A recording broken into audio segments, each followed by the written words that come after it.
guys, what's up? Welcome back to my channel.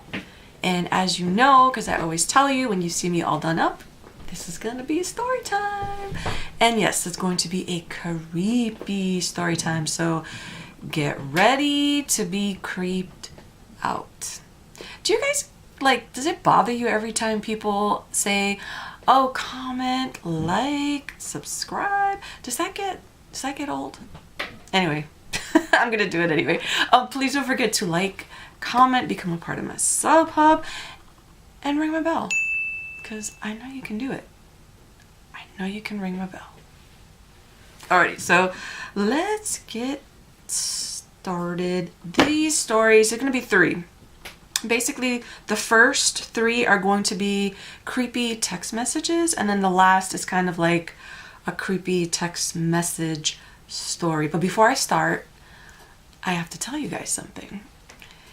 So as you know, in my video, the 5 most paranormal things that have happened to me in my bedroom, if you haven't watched that, I'll leave it linked in the description box below so you can watch it. If you watch that, then you'll know what I'm talking about. But I was talking to my sister the other day, and I just kind of stopped by her bedroom and we were chatting. We always chat. And in the middle of the conversation, she looks at me and she's like, and she has this look on her face, and I'm like, what the hell is wrong with you? Why are you looking at me that way? And I was kind of upset because, we were talking and she's just looking at me like something happened.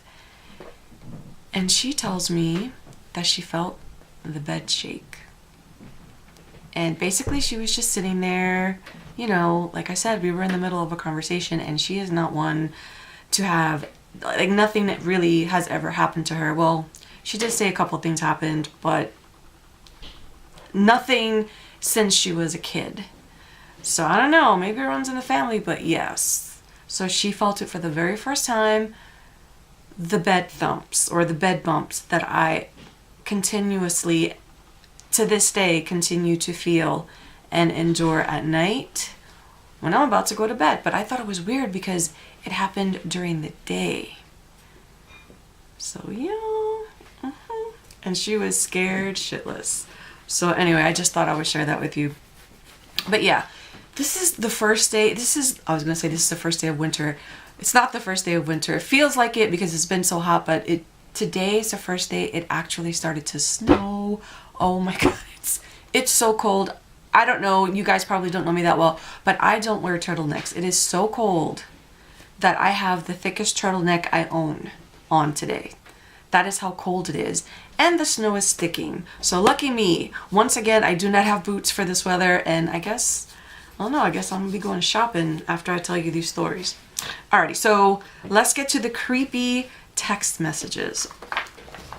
So this is the first one. Oh, and also, if you like these stories that I'm always telling you and my creepy story times, I'm going to be reading. So I don't know if you just want to kind of listen to me in the background or go do something and just leave me rolling while I kind of read these to you. I've never gotten a creepy text. I know people have gotten creepy texts, phone calls. They've had their iPads go off and Siri come on for no reason, and she's looking up random things, and they were given messages through there, or their phone rings and there's static on the other end. So I have known people who have had that stuff happen to me. None of that has ever happened to me. So that's why when I found it, I was like, oh my God, let me do a story time and see how it goes. If you guys like it, I will try to find some more and kind of just read them to you throughout all of my story times. Not all the time, because I would rather give you, something a little bit juicier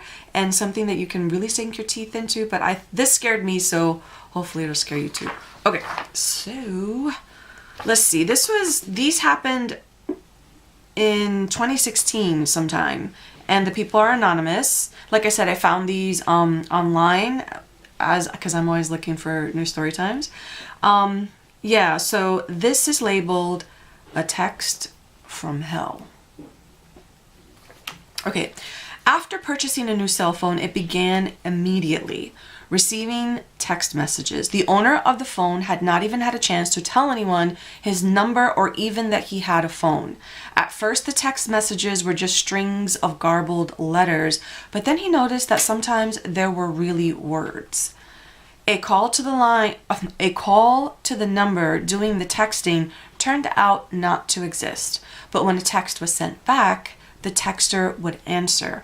Over time, the text became more and more legible and appeared to originate from a man who thought he was a soldier. When asked where he was texting from, he told them only hell. The only solution to stop the texts was to switch off the phone, as these text messages came thick and fast otherwise. Holy. So, I don't know about that one. That really gave me goosebumps. Could you imagine? Could you imagine? And you're just texting back and the person, you're trying to find out who this person is and he says he's from hell. I don't know. Okay, so let's go to the next one. Texts from a poltergeist. A poltergeist in one well-documented case used family members' phones to send text messages to other family members even when all of them had actually turned their phones off. The family members all presented their phones to prove that they were not responsible for the texts. Family members even received a text that originated from a phone in which the battery and the SIM card had both been removed. Okay. Now, this one is titled, I'm Watching You. A woman living alone in an apartment got a text one night from someone who could plainly see her. The text even commented on her new hairdo that no one had yet seen or knew about. The number the texts were originating from didn't exist when she called it, and yet whoever it was responded to her texts.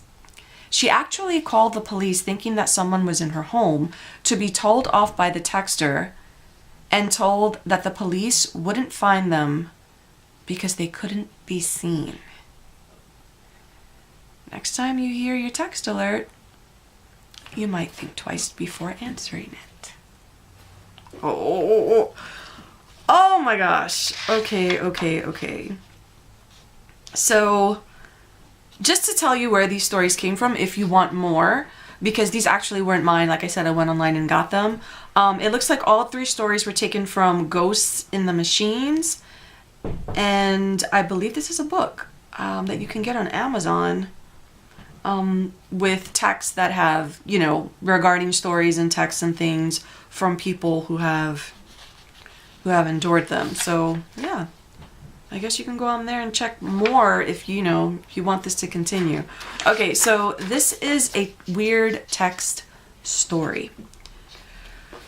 Okay, so this starts off. Lindsay receives a series of weird, scary, and unexplained text messages. Supposedly this is the name of the girl. She's 28 years old and she lives in Washington, D.C. And she had an assortment of weird things happen to her. There are many haunted houses and areas in the DC location. It's very fun, especially for her, since she always had a really big interest in the paranormal. Okay, so the incident, I'm gonna start talking in first person because this is her telling the story. So the incident I'm talking to share happened a few weeks ago. It isn't scary as it is alarming and peculiar, and definitely wasn't very fun for me at all. So she's actually a paranormal fan like me. I think that's why I like this story so much. Okay, so I was lounging around at home by myself, watching television, when I got this text message on my phone. Lindsay, I see you. So the 3 letters came up on her phone. I, letter C, letter U. From a number I wasn't familiar with. I knew nobody could see where I was, on my bed, in my upstairs bedroom with the shades drawn. But I instinctively looked around anyway and even peered out the window. Nobody was around. It was a cold, blustery day, so there weren't many people out and about anyway. I texted back, "Who is this?" The reply was, "Just a friend who watches your every move, or your little guardian angel."